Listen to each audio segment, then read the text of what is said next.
Well, it's the moment of truth. This lady better hold together once we're up in the air. Law, don't say that. You're going to jinx us. Speaking of which, Alphen, this bucket of bolts got a name? A name? You know, I'm not sure she ever had one. I never really thought about it.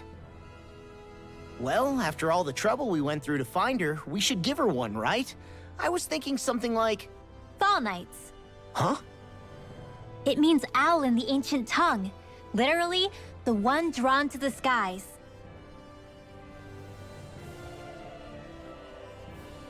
I like it. Sounds perfect for our little escapade. Not sure I'm completely convinced, but... well, it's as good a name as any. From now on, she'll be known as the Fall Knights. Okay, people. We have two goals. First, we need to get to Lenegis and make the Renans finally leave Dana alone. And then, we need to figure out the truth behind Shion's thorns and find a way to save her. Sound good? All right, then let's go.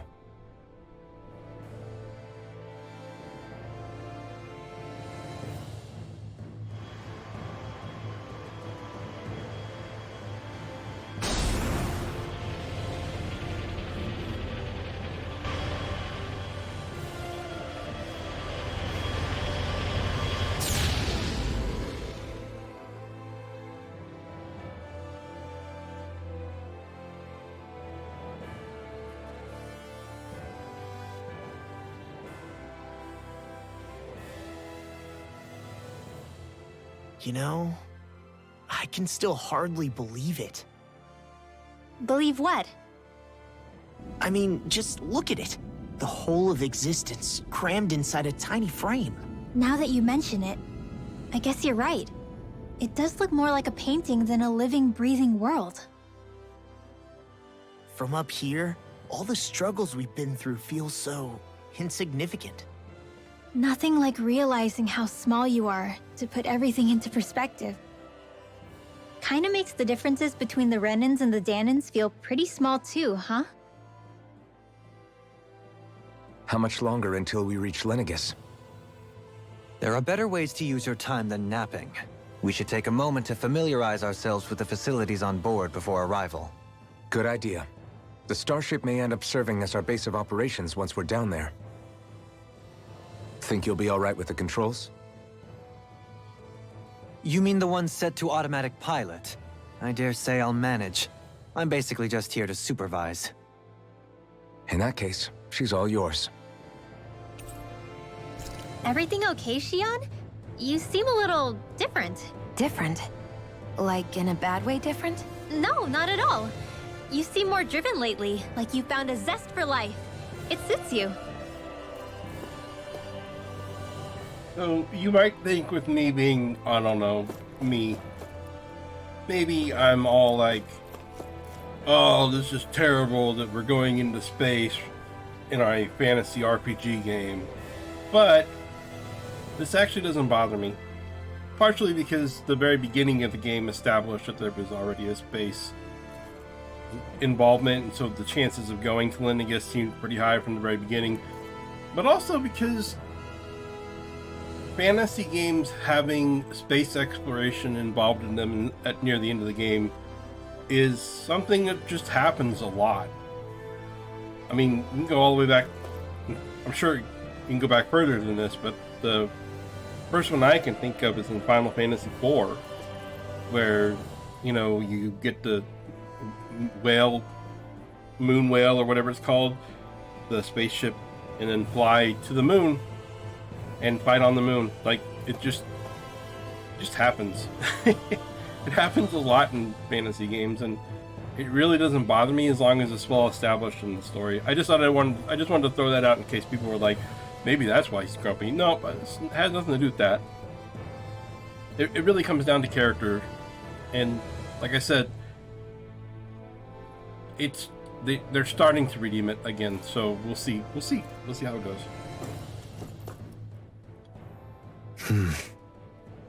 Is something wrong? No. I was merely thinking how it had been 7 years, that's all. You mean since you became a lord and left Lenegis? I guess even someone like you can get homesick, huh? I am as prone to sentimentality as any other. Tell me, though, you too have a history with Lenegis. A traumatic one, no less. This trip will probably mean facing up to some difficult emotions. Doesn't that frighten you? Well, it is a place where I took the lives of countless people. I'd be lying if I said I hadn't thought about it. But I can't keep running forever. The past is what it is. There's no changing that. But the future's what we make it. I see. Dohalim? Forgive me. I was wrong to pry. We have more pressing matters to address. Come back and speak to me when you finish looking around the ship.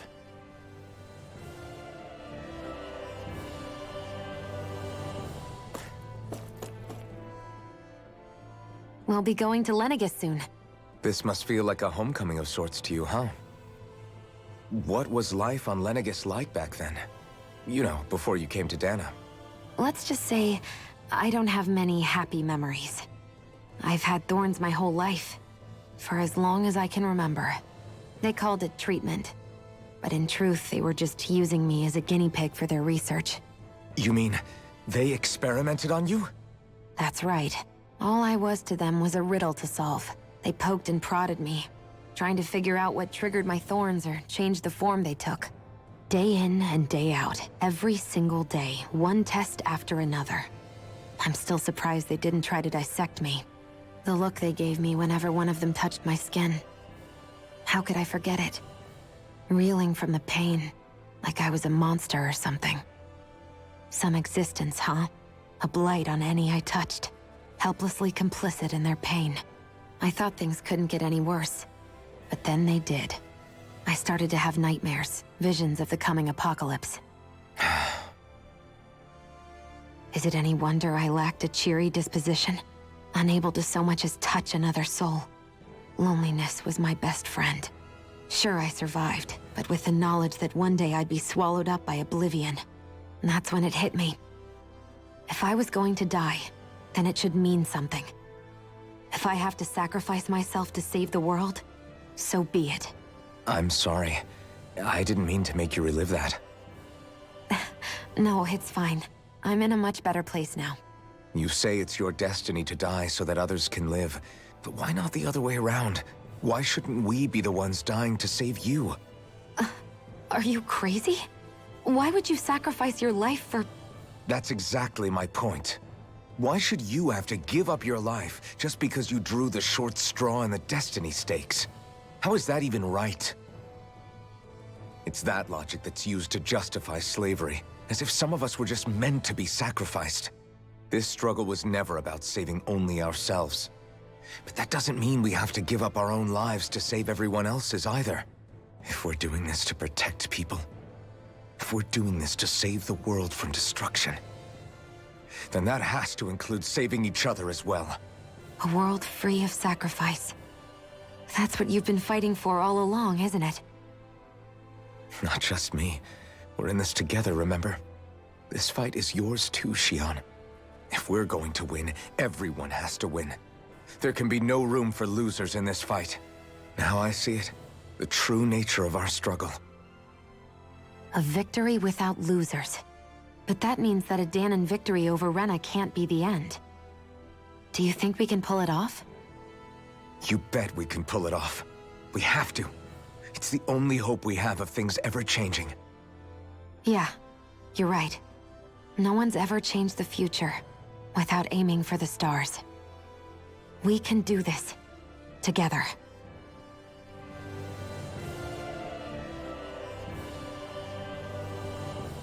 So... Okay, so...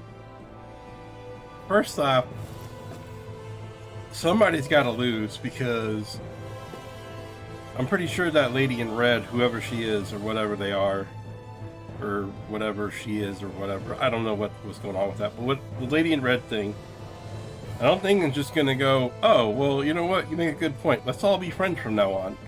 I'm pretty sure they're gonna lose if we're gonna win. So somebody's losing. Somebody's gotta lose. This game is not going to end with the peaceful negotiations. So yeah, that's one thing. But the other thing I was wondering is, I think that says a lot about Shion, that she basically was lonely and experimented on, and then had these nightmares that she was going to be swallowed into oblivion. And the thought process that she developed out of that was, if I'm going to die, I might as well die saving everybody else in the world. It just feels really amazingly strong-willed in a good way, because I don't know, as positive a person as I try to be, if I could do the same thing. Like, if I felt completely alone and isolated all my life and couldn't change it because of the thorns, right? And was turned into an experiment and hated by the very people that were like ruining my life, were like looking at me with vile hatred because I had the gall to have thorns to hurt them, and be treated that way, and then start having nightmares that you're going to be swallowed up in a vacuum of oblivion. Like,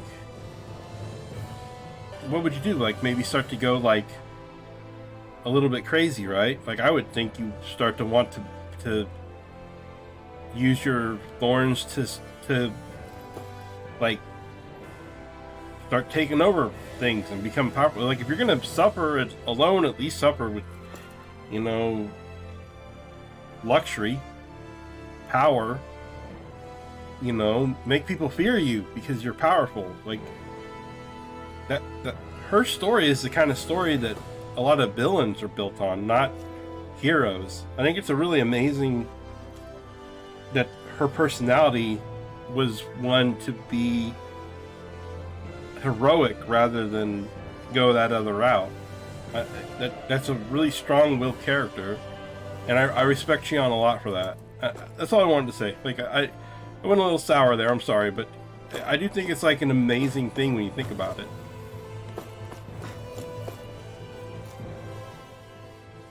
Hey, Alvin, listen to this!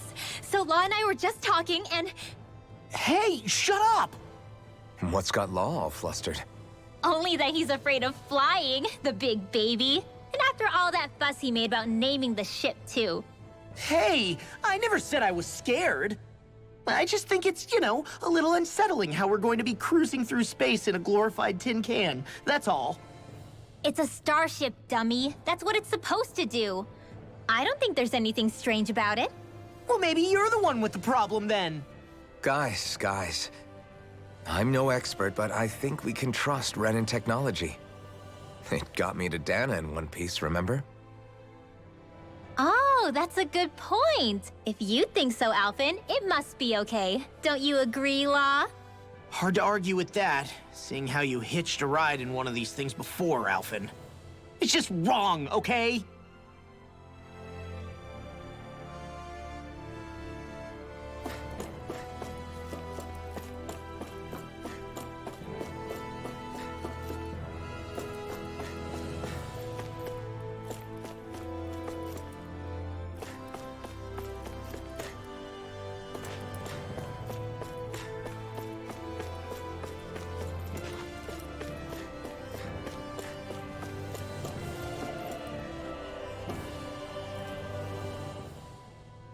You okay? Feeling airsick?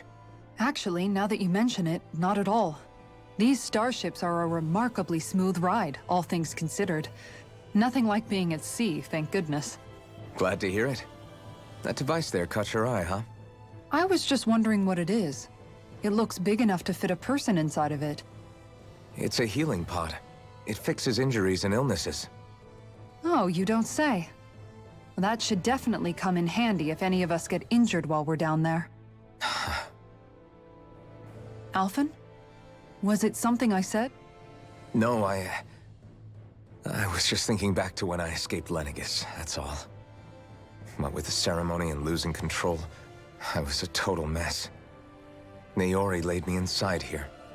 So, you're saying you got in this thing straight after escaping?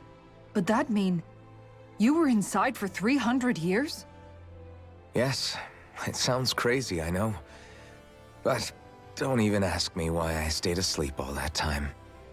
That's definitely quite some lie-in, all right. But still, whether you meant to or not, I sure am glad that it's this century that you finally woke up in. What do you mean? With the amount of fighting we've done, we would have never made it this far without you. And not only that, but... Alphen, can you recall back to what it is that I said to you? Back when we left Menancia? About the dream of coexistence, and needing to learn what it entailed? Of course. That's why you came with us, right? To learn what you couldn't at home. Even in that time, I was well aware that what I was living was a lie. But at the same time, I also felt really compelled to fulfill my brother's wishes. I'll always remember him fondly. But the coexistence we're fighting for isn't for him. It's for people now, and those still to come. The world's bigger than just Menancia. My dream is for all Danans, wherever they might be, to be free. If I've learned anything on this journey, it's that. And the one who brought me along was you, Alphen. I'll forever be grateful to you. Well, we're not out of this forest just yet. You should probably save your thanks. At least, until we've dealt with the Red Woman. I know. But whatever we find when we get down there, I'm through looking the other way. Kisara. Probably getting a little ahead of myself, huh? Let's take things one step at a time. Is everyone about ready? We'll soon be making preparations to land. Before we do that, just what exactly should we expect when we get down there? Kisara has a point. Now that I think of it, I don't know the first thing about Lenegis. I'd like to hear more too. It's been centuries since I was last there, and they didn't exactly give me the grand tour.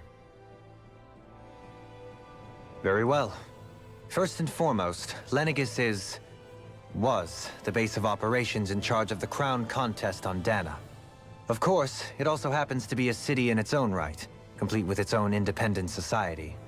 Its social structure is based on a strict hierarchy. Put simply, the strength of an individual's astral arts carries great weight. Enough to determine someone's social rank, you mean?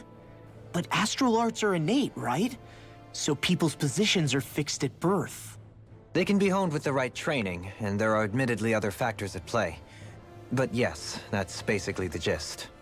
As a result, family lines that churn out lords and their contenders wield disproportionate influence, and those lineages are treated as nobility. Those capable of only weak astral arts are effectively an underclass, denied the right to descend to Dana even if they wanted to. Still, even the lowest rung on the Renan ladder is considered superior to being a Danan. Keep that in mind down there. Thanks for the warning. As a lord, Dohalim must have been pretty high up in the pecking order, right? What about you, Shion? Come on, you've seen her skill with astral arts. You really need to ask? Fair point. On arts alone, you're right. I'd have been sitting pretty. But you're forgetting my thorns. They weren't exactly an invitation to high society. Sorry. No, it's fine. It's refreshing to be around someone who says what they're thinking. Life's less complicated that way. Jeez, give backhanded compliments much? Wait a second. Are you? He is! Lost blushing! I am not!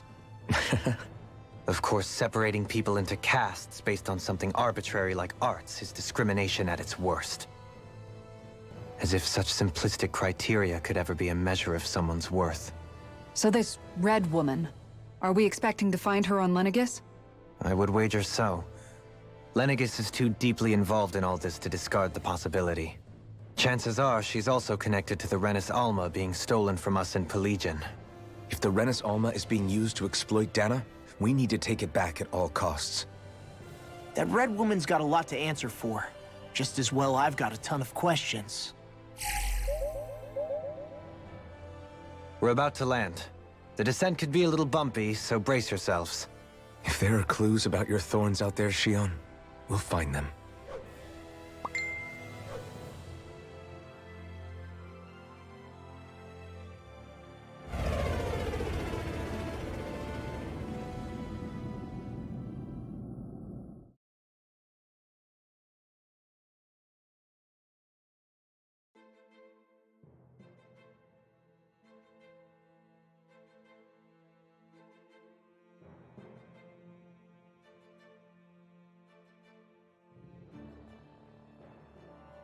There's no one here.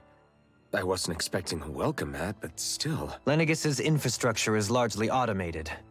Besides, people won't be expecting incoming traffic while the crown contest is still underway. Do you think anyone realizes that we're here? We may not have received a royal welcome, but I doubt our entrance went unnoticed. Don't let your guard down. I really hope we don't have to fight anybody while we're here. So now what? We've come all this way on a hunch that this red woman is here, right? And if we're lucky, the Renis Alma too. Any idea where we should start looking? There is an area of the city that is accessible only to the Sovereigns, known as the Forbidden Zone. That seems as good a place as any for us to start. Forbidden? What are they hiding? I don't know, hence my desire to find out. Fortunately, we just so happen to have a Sovereign in our midst. In any case, changing the shape of a huge structure such as Lenegis would have required an immense source of power. Then you think that source might have been the Renis Alma? Precisely. Alphen said that he remembered the Renis Alma being used in the spirit channeling ceremony 3 centuries ago. Whatever the ceremony's purpose, if preparations are underway for it to be held once more, then the Renis Alma might be in the same place as last time, possibly together with the Red Woman. Hiding something of that worth in the residential quarters would only court trouble. In which case... It stands to reason we should be looking somewhere normally out of bounds. Is that it? Indeed. But it's been over 300 years since I was made a sovereign. You can't seriously think I'll be able to waltz right into the place after all this time. There's only one way to find out. If there's even a chance you can get us in, I say we give it a shot. Shion's right. Who knows? We might even find a clue to her thorns while we're at it. All right. It's not like we're swimming in leads, so let's try to track down the Forbidden Zone. Beyond that wall lies a city full of Renans. The capital city where Shion and Dohalim used to live, no less. Who knows what we'll find on the other side?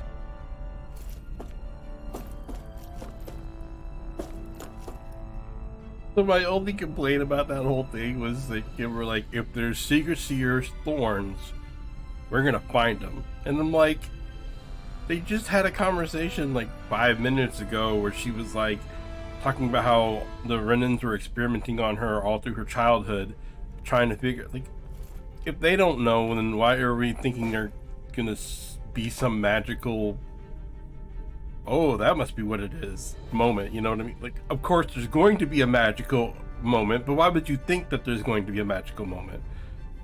I think there's going to be one because it's a video game. Obviously there's going to be a story continuation for this, but as a character in the world, I would think you would be like, huh, if they spent all your childhood trying to figure it out, I guess they probably don't have any answers. That's what I would think would be the normal thought process. Thinking about what could be lurking out here is giving me the heebie-jeebies. For such a loudmouth, you sure can be a worrywart at times. Oh, I'm sorry. How stupid of me for wanting us to stay safe.